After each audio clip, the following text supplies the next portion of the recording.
telah lahir untuk kita, seorang putera diberikan,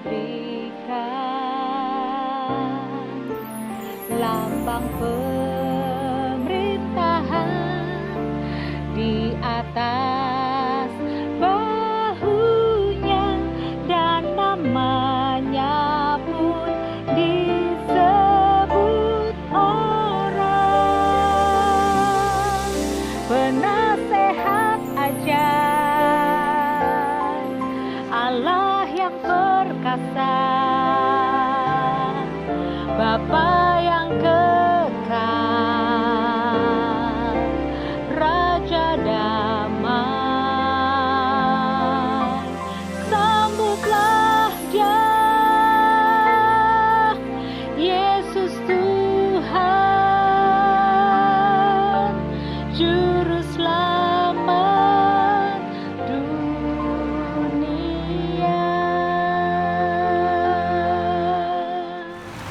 Shalom Jemaat New Life di mana saja saudara berada. Tentunya kita semua tidak terkecuali, saya juga dengan keluarga sedang menyambut hari Natal, hari yang istimewa buat kita semua. Renungan firman Tuhan pada sore hari ini diambil dari Yesaya pasal 9 ayat yang ke-6.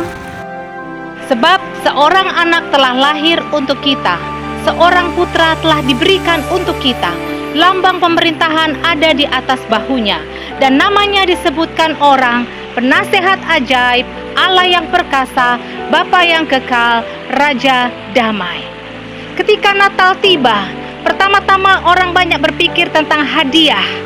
Ya, memang Natal identik dengan hadiah. Kita semua senang di hari Natal karena kita memberi hadiah dan kita mendapat hadiah.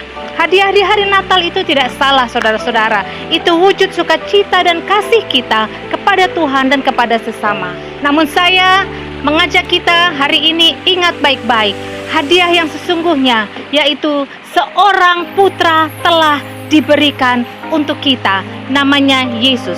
Yesaya pasal 9 ayat 6 mengatakan, sebab seorang anak telah lahir untuk kita, seorang putra telah diberikan untuk kita, seorang putra telah diberikan Bapa bagi kita, bagi saya dan saudara, yaitu Yesus Kristus, Tuhan dan Juru Selamat kita. Saudara-saudara, bagaimana dengan Kristus Yesus yang adalah pemberian Bapa kepada kita? Apakah kita tahu dan memahami dan mengerti bahwa pemberian itu, itulah hadiah sesungguhnya di hari Natal? Firman Allah katakan namanya disebutkan orang. Disebutkan apa, saudara-saudara? Pertama, penasehat ajaib.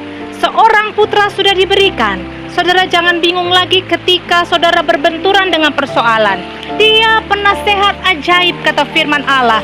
Di dalam dirinya ada nasihat yang sempurna. Semua perkataan Kristus adalah nasihat yang paling manjur untuk saya dan saudara. Dan semua diberikan Allah sempurna dalam Kristus. Dan semuanya ada di dalam Alkitab, yaitu firman Allah. Oleh karena itu saudara-saudara yang mengasihi Tuhan, yang merayakan Natal, rayakan Natal dengan sebuah komitmen, baca Alkitab setiap hari, karena disitulah penasehat ajaib itu ada, bertatapan muka dengan kita ketika kita membaca firman Allah. Dan yang kedua, apa kita bilang saudara-saudara? Dia akan disebut Allah yang perkasa. Yesus yang lahir yang kita rayakan adalah Allah yang perkasa. Saudara, apa persoalanmu hari ini? Siapa lawanmu hari ini? Kristus adalah Tuhan kita yang perkasa. Katakan bersama-sama dengan saya, Allah yang perkasa. Tidak ada yang dapat Kristus tidak dapat lakukan buat kita. Semuanya dapat Kristus lakukan buat kita, karena Dia adalah Allah yang perkasa. Saudara-saudara, hai kamu yang belum punya rumah, jangan pernah selamanya engkau berpikir engkau tidak akan punya rumah dan berkata rumahku di surga saja. Tidak, Anda bisa punya rumah di dunia.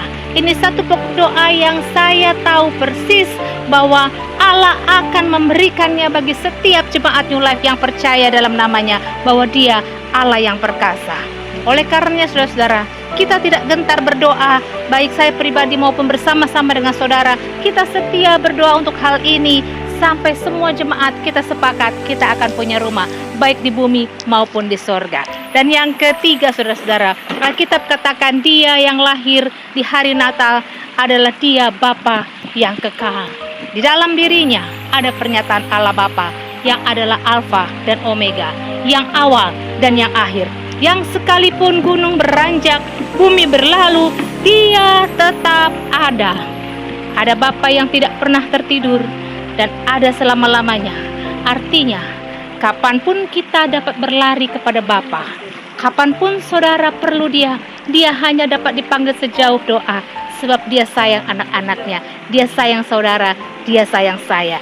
Dan ketika kita mati pun, Bapa ada memberikan hidup kekal kepada kita melalui Kristus Yesus. Dan yang terakhir, saudara-saudara, yang keempat, sebagai apa putra itu diberikan kepada kita? Alkitab mengatakan Dia putra yang adalah disebut orang Raja Damai. Yang hilang di dunia ini adalah kedamaian. Berangsur-angsur kedamaian lenyap dari muka bumi. Orang saling membenci, keluarga terpecah-pecah, keluarga gereja terpecah-pecah. Banyak kepentingan-kepentingan dan ego yang kita hadapi semakin banyak, semakin hari, semakin ke depan. Lalu bagaimana kondisimu hari ini? Sulit menghadapi kondisi, sulit menghadapi pandemi, sulit dengan ekonomi kita, atau kita merasa kering secara rohani, tidak ada gereja, tidak ada komsel, tidak ada pertemuan. Anak-anak kita semua bergumul, mungkin pendidikannya menurun dan kurang baik. Tetapi saudara-saudara, sekalipun ekonomi guncang, sekalipun ketegangan semakin tinggi, kesulitan hidup semakin banyak, saya mau katakan kepada saudara, ada kabar baik di hari Natal. Alkitab mengatakan Dia disebut orang Raja Damai. Kiranya hadiah Natal berupa damai sejahtera, sukacita dan kebahagiaan akan juga lahir sebagai hadiah Natal bagi saya dan saudara. Ingat saudara-saudara, katakan bersama-sama saya, Yesus adalah Raja Damai. Mari kita berdoa. Bapa, terima kasih untuk putra yang Kau berikan, yaitu Kristus. Kami menerima dan menyambutnya sebagai penasehat ajaib yang mampu memberi petunjuk kepada kami melalui firman Tuhan untuk mengatasi masalah apapun. Kami sambut Yesus sebagai Allah kami yang perkasa, yang mampu melakukan apapun yang terbaik bagi kami. Kami terima kasih untuk kasih sayang Bapa melalui Kristus dan keselamatan yang ada di dalam namanya. Dan kami berdoa, kami minta damai sejahtera kepada Raja Damai yang lahir pada hari Natal yang kami rayakan. Damainya tidak dapat diberikan oleh dunia, damai yang tidak dapat diberikan oleh kekayaan materi, damai bahagia, ketenangan, dan hati yang bersih dan kudus. Kami minta dari Raja Damai itu pada sore hari ini. Haleluya, Immanuel, Allah beserta dengan kami. Di dalam nama Tuhan Yesus kami berdoa. Amin. Tuhan Yesus memberkati.